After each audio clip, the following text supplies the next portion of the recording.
Bom dia, sexta-feira, 26 de abril de 2024. Antes de começar nosso momento de reflexão, gostaria de dizer que aqui em Natal está chovendo muito e vocês vão escutar um pouco dessa chuvinha durante a gravação. Nas pequenas reflexões de hoje, temos como tema: para nós, cristãos, não existe outro caminho. Hoje em dia, nós imaginamos que existem muitos caminhos que nos levam a Deus.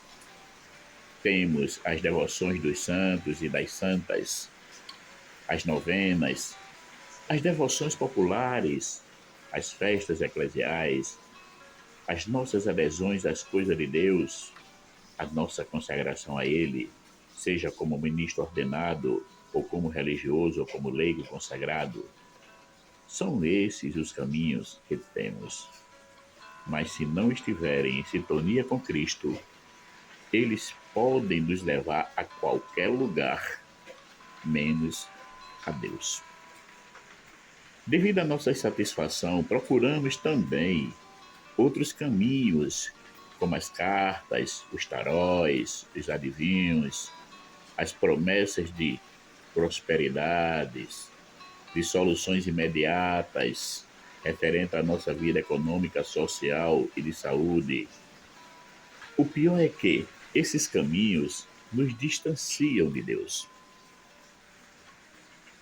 Jesus nos foi bem claro quando nos disse: Eu sou o caminho e a verdade e a vida. Ninguém vem ao Pai senão por mim. João capítulo 14, versículo 5. Aqui existe uma grande diferença do dito popular, porque é verdade que todos os caminhos levavam a Roma, enquanto todas essas ações que foram mencionadas como caminho que nos levam ao Pai. Como já foi dito, se não tem Cristo como guia e mestre, não nos conduzirá à meta, que é o reino dos céus. Uma certa vez, durante o período da festa de São Francisco de Assis, um sacerdote notou que a missa diária das 19 horas estava vazia, isto é, tinham poucos fiéis. Porém, a novena de São Francisco, que uma senhora fazia em sua casa, na rua bem próxima à igreja, estava sempre lotada de fiéis. Então, ele resolveu ir falar com ela e lhe perguntar o motivo que a levou a fazer a novena de São Francisco. Ela lhe respondeu que tinha essa devoção pelo santo porque para ela ele tinha sido aquele que mais imitou Jesus Cristo. Foi aí que ele entrou com o seguinte argumento: se São Francisco foi para a senhora o santo que mais imitou Jesus Cristo, a senhora deveria fazer o mesmo que ele. E ela perguntou como poderia fazer isso. Ele lhe respondeu: Francisco nunca perdeu uma oportunidade em estar próximo daquele que ele mais amava, que era Jesus. E por incrível que pareça, ele não perdia uma missa. Logo, a senhora deveria fazer o mesmo e ir à missa todos os dias, porque ali, apesar de ser o padre que celebra, é o próprio Jesus presente na sua palavra e na Eucaristia, que é o agente de toda a celebração. Na missa, celebramos o grande mistério pascal de Cristo e é Ele mesmo que nos convida a participar. Quando foi no outro dia, a igreja estava lotada. A senhora entendeu que primeiro deveria procurar Cristo, que é o Senhor de todas as coisas, e depois fazer a novena de São Francisco. Com essa pequena história, Não esqueceremos jamais que os santos e as santas sem Cristo não são nada. Todos eles e elas chegaram à santidade porque foram verdadeiros discípulos de Cristo. E nós não podemos fazer diferente. Um dia, conversando com uma pessoa, eu percebi que, para ela, era importantíssimo servir a Cristo, principalmente nas atividades da igreja. Não existe nada de mal nisso. O cuidado que temos que ter é de não corrermos o risco de servir as coisas de Deus, ao invés de servir o Deus de todas as coisas. Deus é Deus e é superior a tudo e a todos. Enquanto as coisas de Deus são atividades que podemos fazer ou não. Isso vai depender da nossa disponibilidade e do quanto estivermos atarefados. Sim, porque tem pessoas que na igreja se colocam tantos empenhos sobre si que ficam impossibilitados de realizá-los. Deus não nos quer super-heróis, porque se fosse essa a sua pretensão, nos teria dado essa capacidade. Mas não é isso que Deus quer de nós, que sejamos super-heróis. O que Ele espera de nós é uma doação plena e voluntária às causas do reino, procurando respeitar as nossas capacidades e limites. Ele não quer que venhamos a negligenciar as nossas atividades familiares por causa dos inúmeros empenhos que assumimos na igreja. Não, Ele não quer isso de nós. A nossa primeira atividade está na nossa igreja doméstica, isto é, naquilo que temos que fazer em casa, como ajudar na cozinha, na limpeza e na organização da casa, em suma, em tudo que for preciso.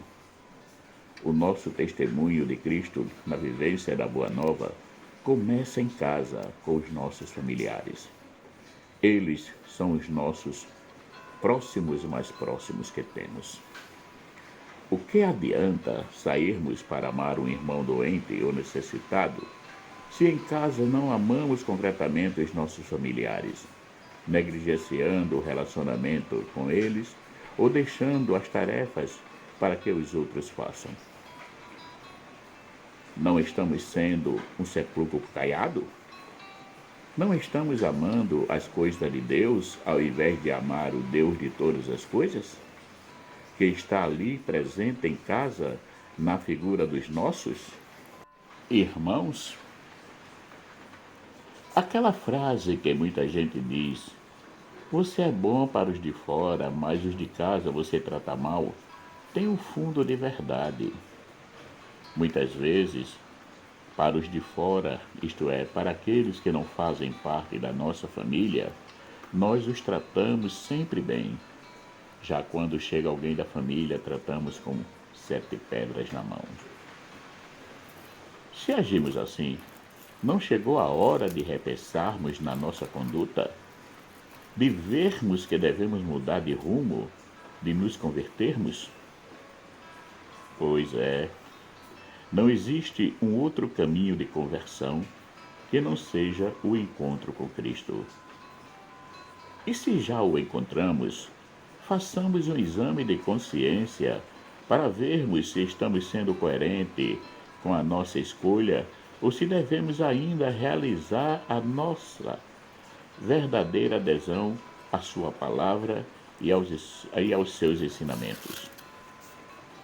Eu sou o caminho, a verdade e a vida. Ninguém vem ao Pai senão por mim. João, capítulo 14, versículo 6. Não existe outro mediador que não seja Cristo. São José, São Benedito, Santa Rita, Santa Mônica, todos os santos e santas são seguidores e seguidoras de Cristo e procuraram ser fiéis com muito amor e fervor às suas palavras. Em nenhum momento, depois que assumiram Cristo em suas vidas, Essas pessoas não quiseram voltar atrás, mesmo com as dificuldades que lhes apareciam. Continuaram firmes na fé e na entrega total à causa do reino. Pedir a intercessão dos santos e das santas não é uma negação à pessoa de Cristo, mas é um reconhecimento do trabalho divino que houve nas vidas dessas pessoas, que a fizeram merecedoras de serem seguidas como exemplo de luz para cada um de nós. Não porque elas são luzes em si mesmas, mas porque nos transmite a luz de Cristo em suas vidas. Jesus é o único caminho que nos leva ao Pai, e disso não temos dúvidas. Porém, pode surgir uma pergunta: e Maria? Ela foi a primeira a nos transmitir Cristo. Por isso, o seu lugar como mediadora junto ao Filho é inevitável, porque foi essa a sua missão de dar Cristo ao mundo. E nós só estamos aqui a vivermos como cristãos por causa do seu sim. Marcos Laurentino. Caríssimos e caríssimas, peço para quem gostar desse momento reflexivo que dê o seu joinha e que também compartilhe para que possa chegar a mais pessoas. Peço também para que se inscrevam, aqueles que ainda não se inscreveram, se inscrevam no canal. E assim poderá nos manter ativos, prontos para postarmos mais reflexões. Obrigado.